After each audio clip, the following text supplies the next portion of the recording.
Got the big man with us today. We have.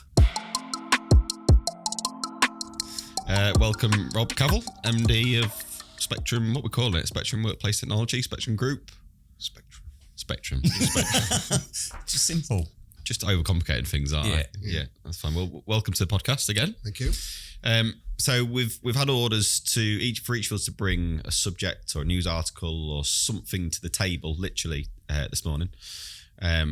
So yeah, I'm eagerly awaiting to hear what you guys have brought. I have got one, yeah. I've done some research. I've got facts to back it up. Oh, wow.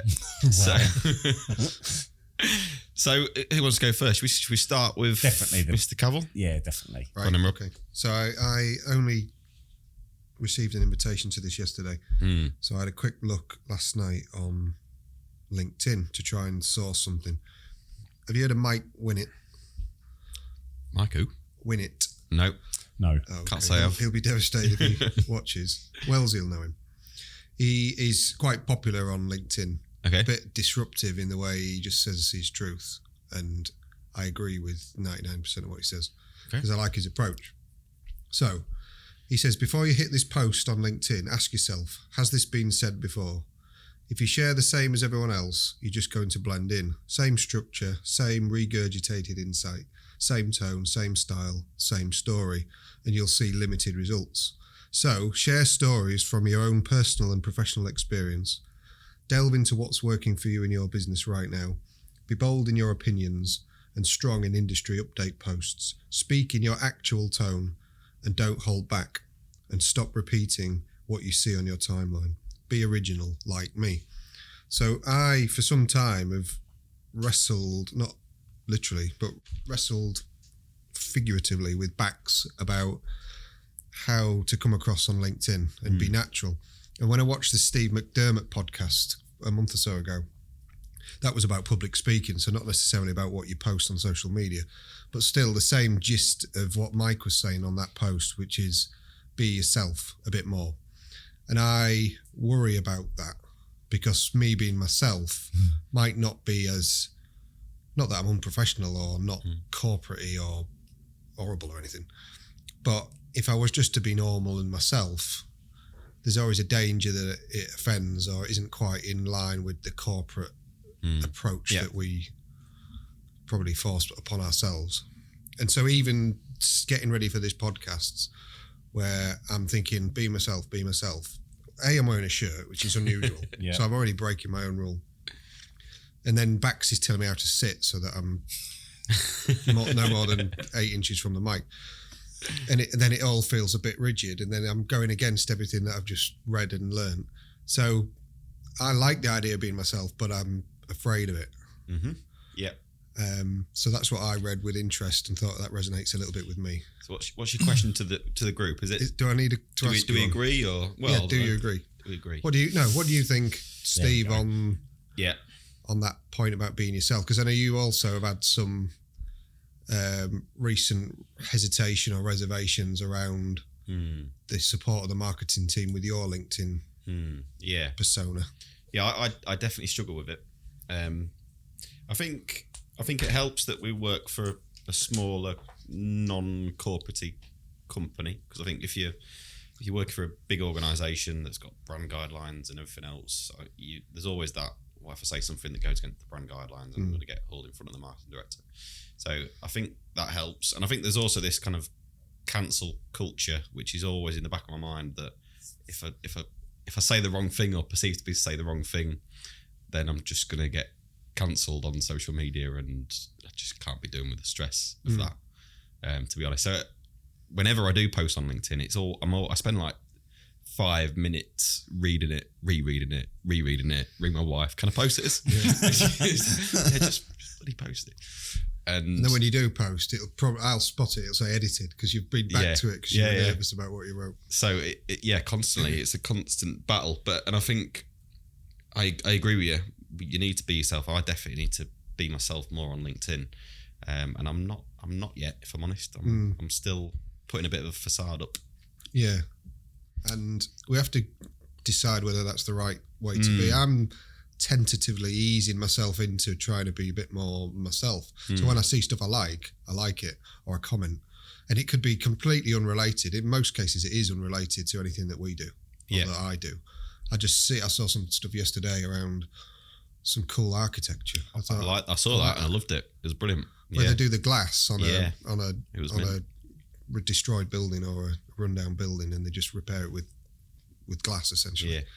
But I like stuff like that. I like design and architecture and creative stuff. A lot of the other stuff I like is around AI and stuff but it's mostly creative and advertising and stuff like that, which turns out interests me. But not to put you under pressure, sorry. No, that's right. But I think if you take the shackles off and behave in that way, I think other people below you will as well. Yeah. My worry is saying what I really think to some other stuff. So I can be positive about stuff and then neutral about stuff I don't like. But I'm so tempted to be negative about the stuff I don't like. So I'll see some BS post and it'll be, we had a great day in health and safety training today, and there's a photo of a group of people training. Who cares? And I feel like writing, who cares? And that's critical, because we probably photograph that kind of thing when we're downstairs in the event space and they're all doing marshmallow training or whatever. That was actually a really good exercise. And it is, but nobody cares. That ain't standing out. So going back to Mike's post where he says, you'll just blend in, don't have the same structure, the same regurgitated stuff. You'll see limited results. But great training. Well, it wasn't great because it was boring, probably. And genuinely nobody cares.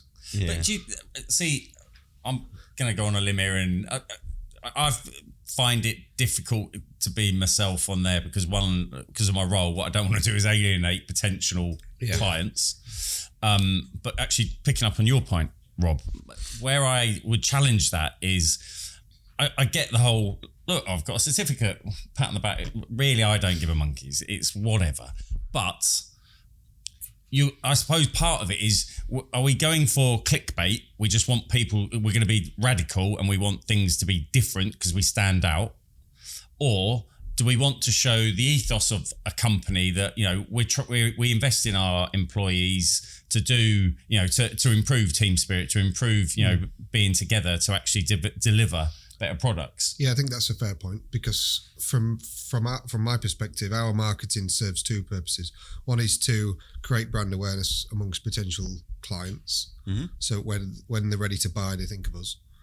And the second is to attract potential employees.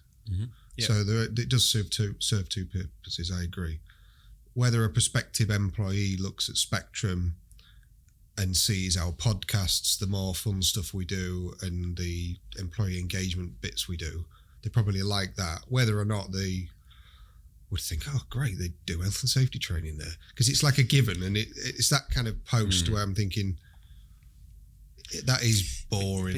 Oh, no, 100%. And I skip through, and to be fair, I've got to the point now where I won't, even if it's someone I know or whatever, I'm not going to like it. It's like with all the other social media platforms, you're like, all right, well done, pat yourself on the back, move on next.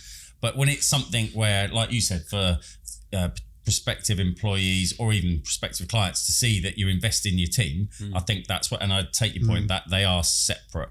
But yeah, I mean, I wouldn't even want a photo of me holding a certificate going, well done, John. Yeah, don't put that up. But you don't care, understandably. But somebody out there will. I think they will. Having worked for a health and safety business, there are people that genuinely are passionate about health and safety. I just picked that as an example. I know, but then take the we're going to take it to the nth degree on that one. Take the marshmallow challenge that was posted this morning. So it's just no. So I agree. So 99, probably 99% of people won't care. I guess the hope is just that there's 1% that look at it and go, that's good, that sounds like an interesting game, and research it and then play that game with their team. Yeah. It might not happen, but I just I wasn't dissing that. I just mentioned it But my point is, any post is not going to resonate with 100% of people. But if a post resonates with 1% of people, is that a worthwhile thing? But I suppose picking up on what Rob said around, Mike Winnet standing out, it's, to be fair, but our subject matter can be a bit, yes, there's technology, but it can be a bit dry, tedious. So, do we want to do things, and obviously Bax has brought some different things to make it a bit more, rather than, there's a brochure about a photocopier or about a document management system. Yeah, whatever, next. But actually bringing things to life, I think is important, but it's how much of the, because we have always been a bit conservative, haven't we? And you're softening that and sort of going, I'm happy for, when I first started at Spectrum, and I'm slightly going off topic, but it was like suit, tie. And now we're all, we're actually, Rob's dressed up for it and we've dressed down. But, so everything is changing, but I wonder how radical we want to be, need to be, I suppose. I suppose the latter is probably more. How much do we really need to be different? Guys, just jumping into the conversation because I want to offer you a job. Well, not quite. But I do want to talk to you about Spectrum Digital. We are a business that is growing. We're an exciting business, and we're a business that is looking for top talent. We've got a great team here that are passionate about business, technology, and automation. We're passionate about making people's lives easier at work. And we're looking for people that are like-minded to come and join the team. If that sounds like you, then slide into my DMs, let's have a conversation, and I may well be offering you a job. Enough from me, back to the conversation. Yeah, so we've softened as a business in our approach just on a daily basis. We've pushed the boundaries to some extent with our marketing, but that's all to do with the company's persona. Mike's question, or Mike's point, and sort of the question that falls out the back of it, is to do with you as an individual, and me as an individual, and you as an individual. And it's sort of questioning you, JB, on what's your personal view on a nervousness. You mentioned a minute ago you wouldn't want to be photographed with a certificate. Why do you think that is?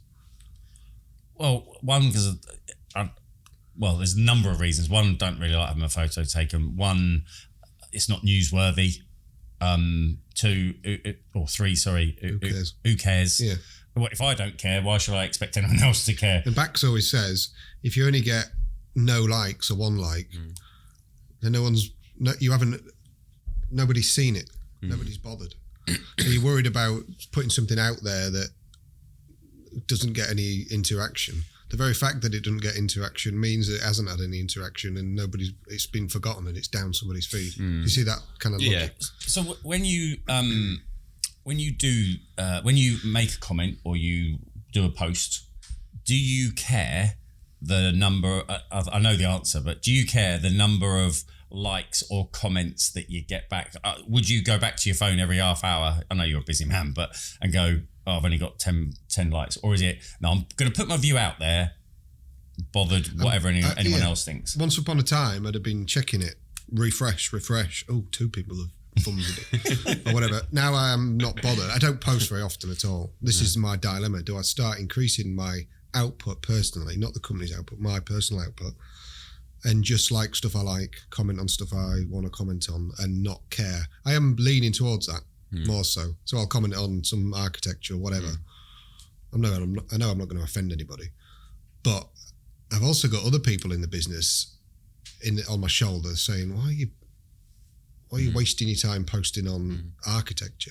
What's that got to do with you running this business? And then you think, people might criticise me for but that's the buggering about. Culture, isn't it? You've got to, if we're going to go down this route of allowing people some personal freedom to post what's important to them, then we need to create a culture that allows that. But that's the whole point of LinkedIn. The whole point of LinkedIn is getting yourself out there in a business, to a business audience, that they get to know you, the good bits about you, the bad bits about you, what your interests are. We've had a guest, Nick Marshall, and he's very prevalent on LinkedIn, and he's saying it's all about, I want people to get to know me. And I had a chat with him yesterday, funnily enough, and he was saying that he's actually done really well, and I know you've done it as well, Steve, about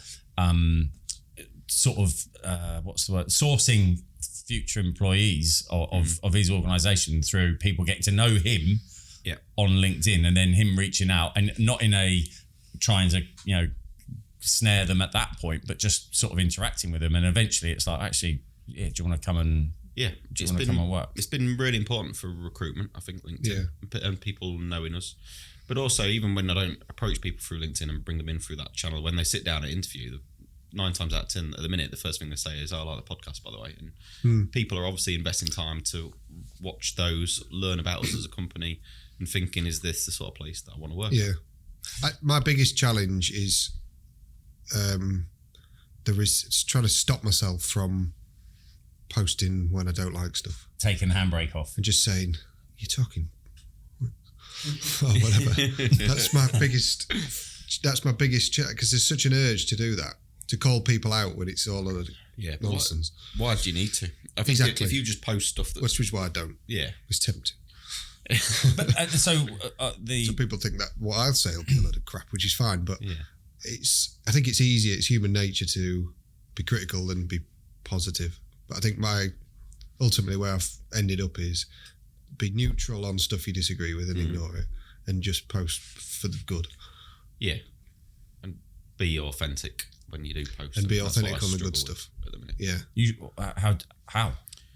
I just don't, when I'm writing stuff, I'm thinking, I wouldn't say this. If I was sat in front of somebody, I wouldn't say this. I'm just writing, it's just a bit boring, if I'm honest. And I need to bring my personality out a bit more and be more authentic when I post it. Okay. I don't know if the mic's picked me up, but I've been gagging to stop jumping. So I think authenticity is overrated, and actually people go on and on about being authentic on social media, but they're not even really authentic in real life. None of us is. We all put on a persona, right? And on social media, you have to create a heightened version of that persona to stand out even more, because you're just a little picture on a screen. I think, although you're right, who cares? It's also important to remember, just like if you start going to the gym or whatever, you can't just go in and be like benching like 300. Like, you have to work your way up. So the who cares content is a nice little entry stepping stone to just become comfortable and develop the muscle of actually posting. Yeah. To start to learn and go, well, actually, that is a bit boring. And also, who cares in real life? Because let's be honest, like, when most of the time, if we're having a conversation with someone, 90% of the time they're talking, we're just thinking, I wish he'd stop talking so I can start talking. And that, again, that's the kind of the same thing on social media, right? It's like, so really the key is just getting there. And if you want to call people out, call them out. But call them out on something that's worth calling out. Yeah, yeah. You know, because again, in real life, you would call someone out if you didn't agree with them, right? Yeah. You know, if you was at a networking event, even if with potential clients and they said something about, I don't know, let's say it's a car that you think is a crap car, then you say, it's not really a good car, this car's better. So again, it's the same sort of thing. You just gotta do it, mate. And now you're gonna have a stack of content off the back of this podcast to post out onto your socials, little 30-second and 60-second That makes me even more nervous though. Posting stuff with me on it and sharing feels narcissistic. I'd far rather be resharing stuff with you guys on it and commenting on stuff sort of behind the scenes a little bit, but not, hey, look at me, look at this podcast, it's mega interesting, because aren't I interesting? But you are. No, I don't agree. Nobody agrees. It is weird. There's the Weird salesman feeling. for our podcast, but on that though, I suppose it's like I've read some things on LinkedIn and it's proper gone off. People have aired their opinion, and I'm like, all right, this is worth reading. And then I'm like, actually, do you know what? I've wasted 15 minutes on something that I've only got involved because it's got narky, for want of a better description, and I haven't learnt anything apart from people have different opinions. And were you that's watching fine. the opinions, or were you partaking in the narkiness? Were you? No, I wanted to. Yeah. Watch it from the outside. It's just like watching EastEnders. Yeah, it's isn't it? voyeurism, basically. Yeah. He said, she said. I wanted to, and then I thought, but then all that's going to happen, interesting you should ask that, Rob, is I'll then get a stream of people coming at me, and then while I don't mind that, because I can have an argument in a telephone box, it's not the best use of my time. Yeah. And then I worry about being in sales, if people read a thread about that, they'd be like, Because we worry about the minority of people that might disagree, but you might also win sales because people think, yeah, he's a good guy. I agree, he's my kind of guy. I'll buy yeah, him. possibly. Yeah, but is that a Britishness? Yeah, it could be. Is that a British thing where we are kind of like, we're a bit, because there's other nationalities where they don't care. They're just we'll have it. Let's have it off. Let's just argue. Britishness. Yeah, oh yeah. My first job, I was told, first day, wear a black suit, black shoes, clean shaven, do your hair. You're an undertaker. Speaking a clear accent, a BBC accent. No, I was management consultancy company, and they were like, you can't vary from these because you might alienate somebody if you've got some stuff. I think, but if you were like that now, you'd be alienating more people, wouldn't you? I agree. That's how it's shifted. I agree. I think we agree. Well, I think I'm concluding the whole thing's fake. As Bax said, just be yourself. Yeah, Post. It's still fake. Because I wouldn't normally comment on a health and safety meeting. So don't. Yeah. So what are you going to do differently? Well, I need to wrap this up. So okay. what are you going to do differently or not? Well, Bax's advice, I think, is try and form the habit of being more active. Yeah. Like you would when you start out going to the gym. So become more active and try and push the boundaries out a little with being more realistic. Being more myself. Good, I like that. All right. Yeah. Cool. I'm going to wrap up on that one. So, JV, what's your topic for discussion? It's quite a good format, this. I think it's better that it was a surprise. Yeah. I don't know how mine's going to go down now. Might run out of time. Have we stopped that one? Yeah. All right. Oh, we're still filming, aren't we? Yeah, we're still going. Yeah. Yeah. We're just waiting. Well, that's why I was pulling my phone up. Go on. What's yours? So mine's pretty.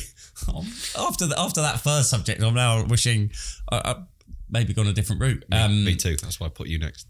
Brilliant. Thank you for that. So mine was more relevant to what I do, what I sell. So it was all about sort of next generation software, and there was McKinsey did a sort of a report on the top things that top softwares or top trends from 2022, and one was next generation software development, and it was sort of the trend broadly relates to progress in the field of software development, blah blah blah.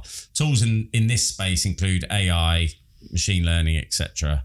And it was around just people, and this is going to be a really torrid subject for Rob, but it was around the difference between people doing microservices and people going for the sort of big bang all in one place. So I don't think we need to spend too long on this now, actually, after Rob's brilliant subject. But it was more around we fit into that microservice piece, and it's kind of how getting people to understand, low code, no code, all those sorts of things. That the way it's moving, we sort of talked about Chat GPT as well. All these sort of emerging softwares that are going to transform business lives just generally. So as an example, I went to see a client and he said, "Oh, have you heard about Chat GPT?" I said, "Oh, funny that. Yeah, I have." And we got some of the clever guys downstairs are working in certain areas using Chat GPT.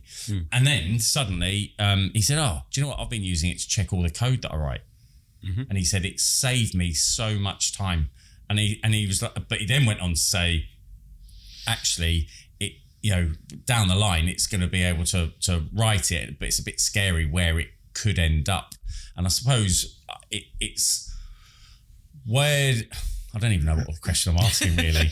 It's the way, the evolution of the way technology is going, how we're as a business going to have to keep up, because, as we said earlier, we help lots of people with, some really mundane things, but actually going forward, the way technology is evolving, it'd be really good to be sort of not at the forefront, but at the cutting edge of being able to help clients with other things other than taking paper out of the equation or saving time or whatever. And for me, it's more around the whole, well, actually, the question is, are you concerned? No, that's wrong type of question. What are your thoughts on the way? Left. Yeah.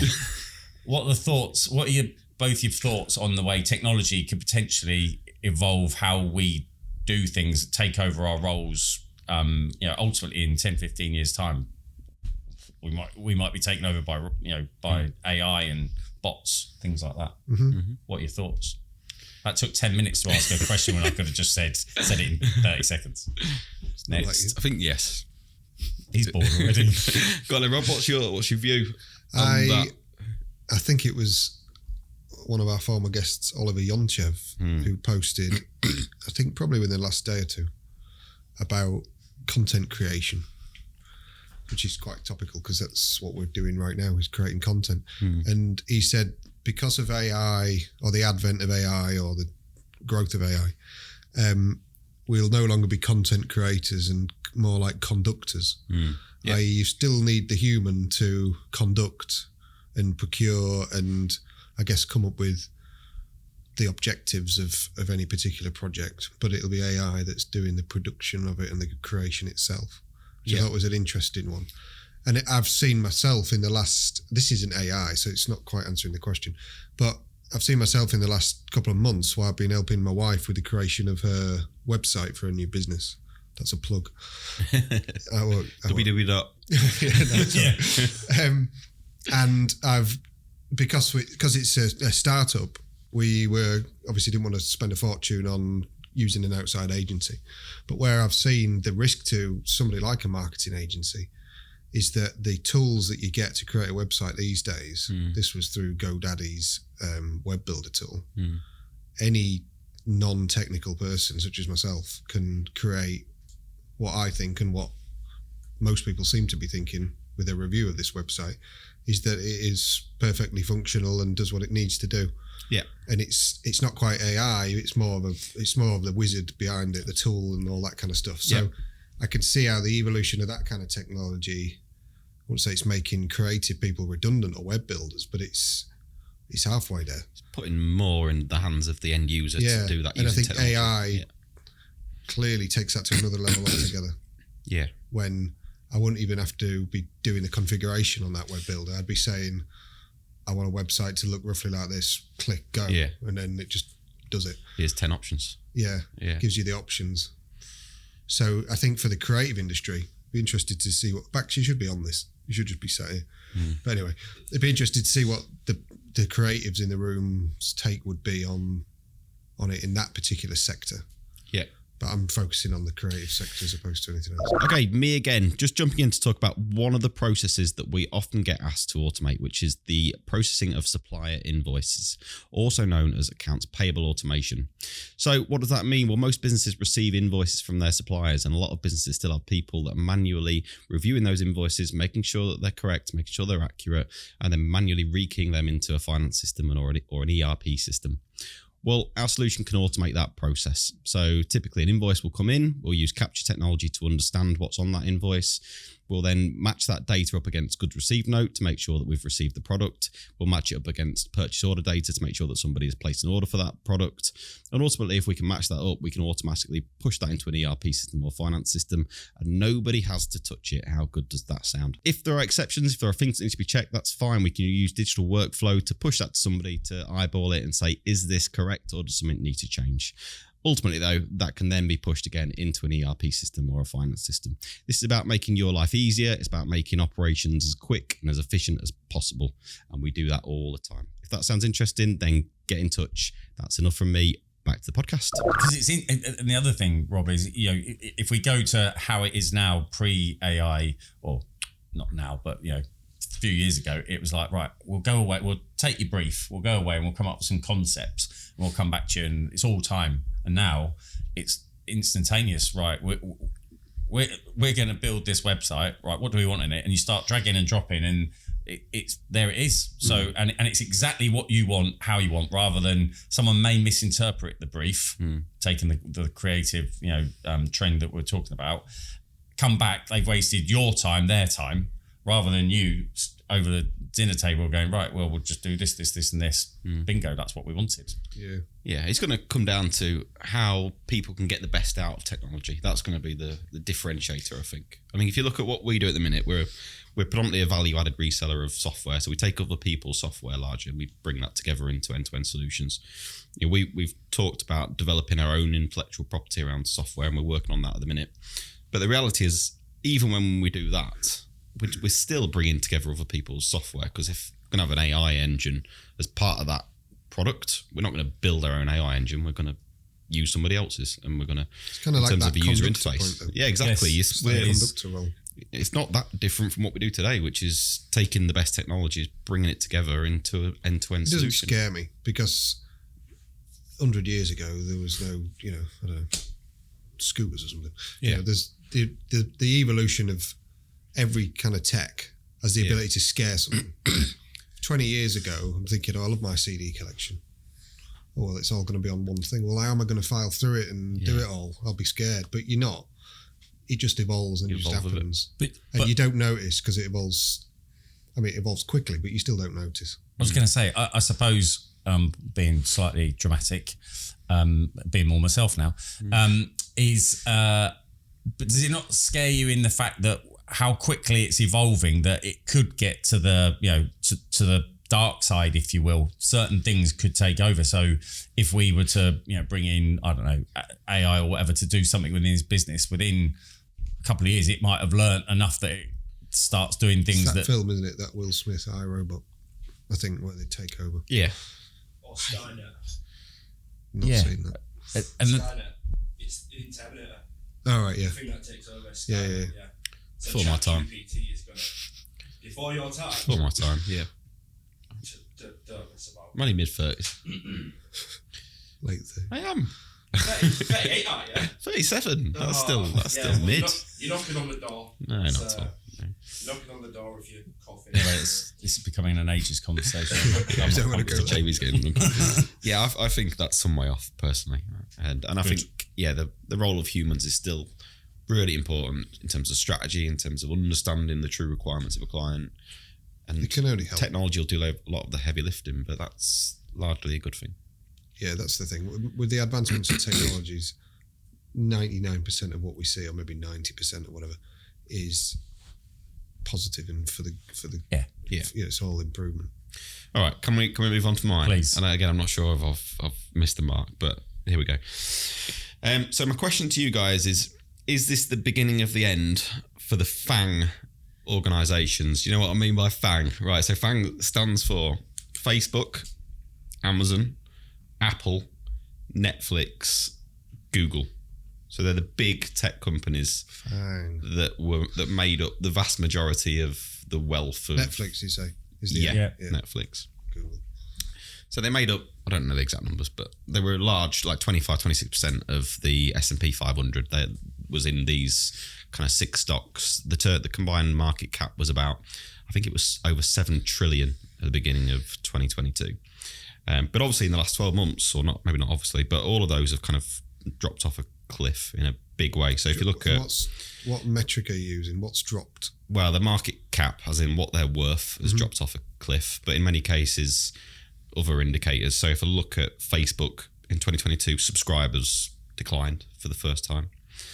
If I look at Amazon, they've just had their least profitable holiday period, Christmas, since 2014.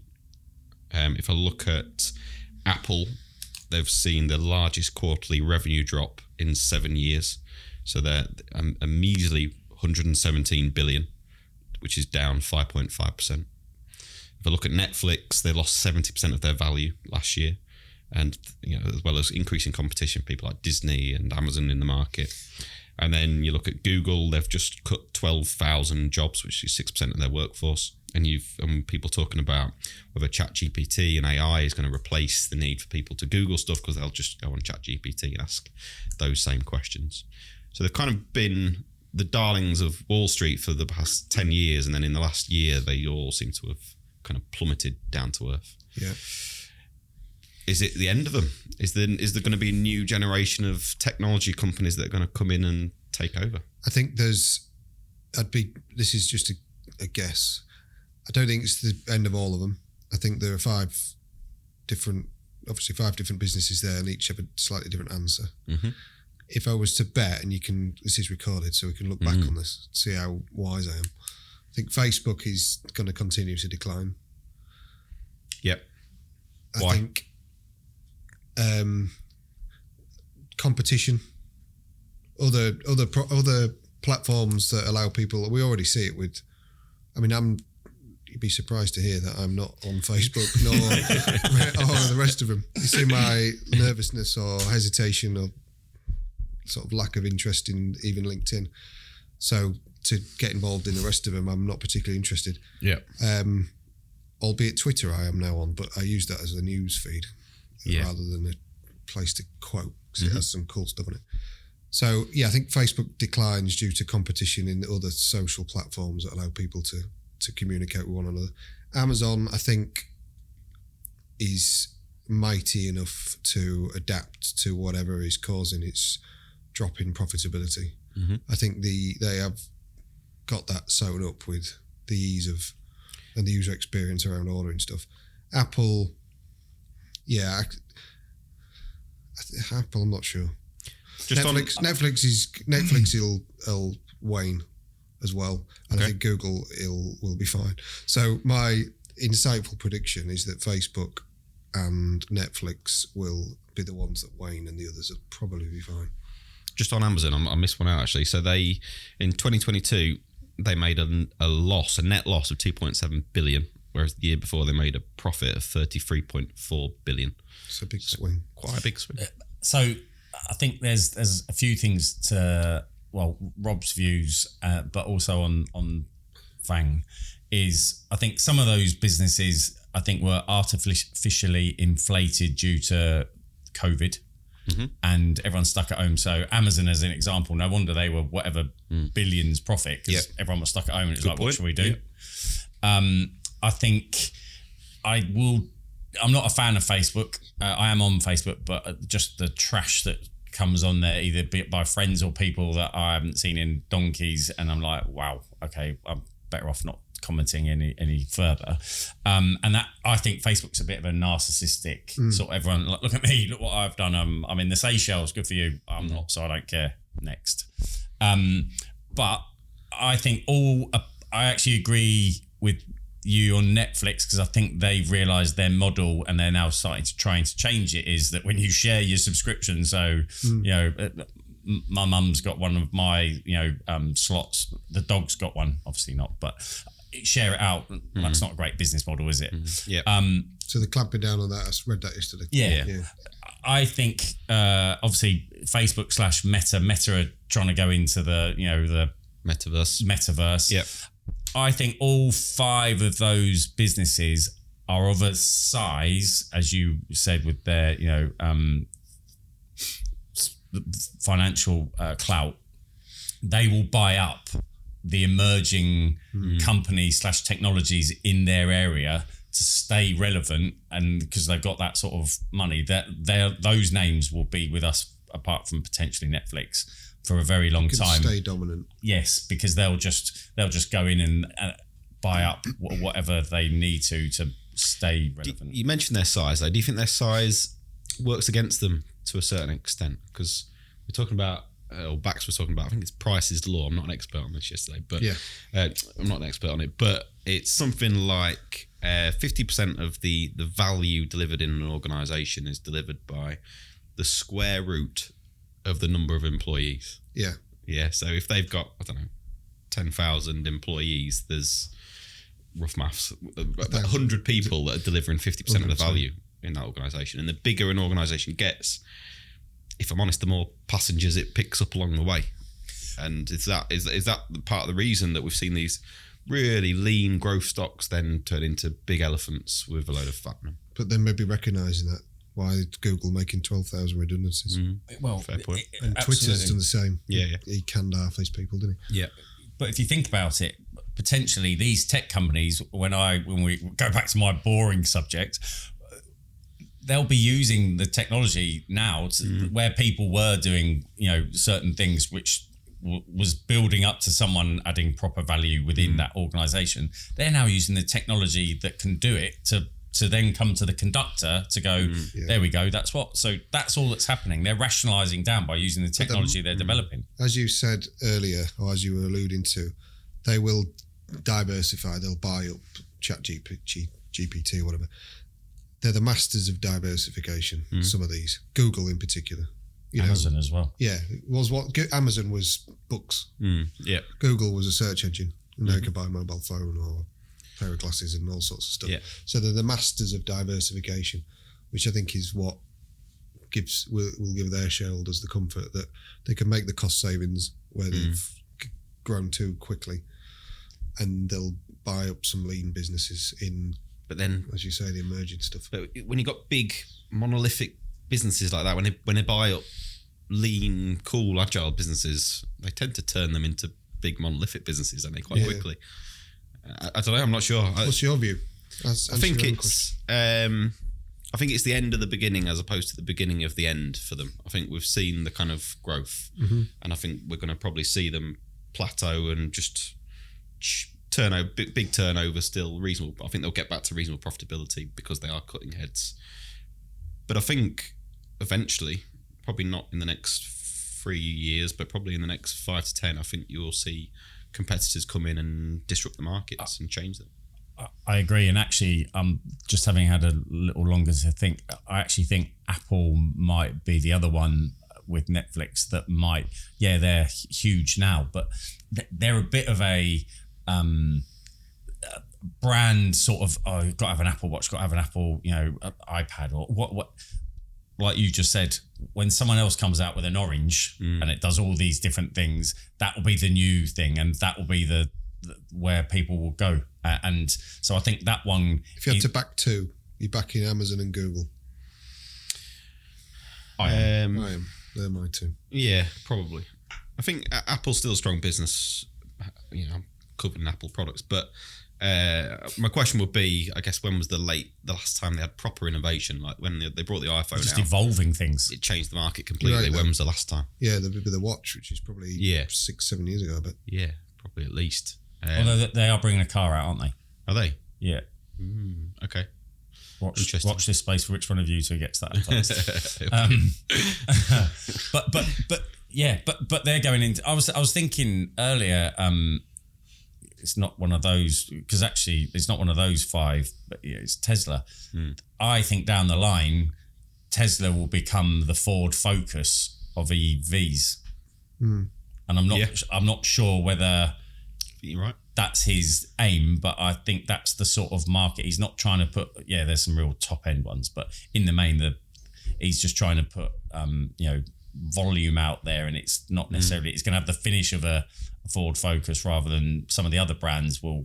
But even that market is right for somebody else to come in, isn't it? Because Elon's off doing Twitter and focusing on batteries and rockets, and he's distracted, and somebody else could easily come in the market and go, actually, it's going to take it in a different direction. Yeah. All right. I think that's been a really good chat. Thank you for joining us, Rob, and we'll see you next time. Enjoyed it. Thank you.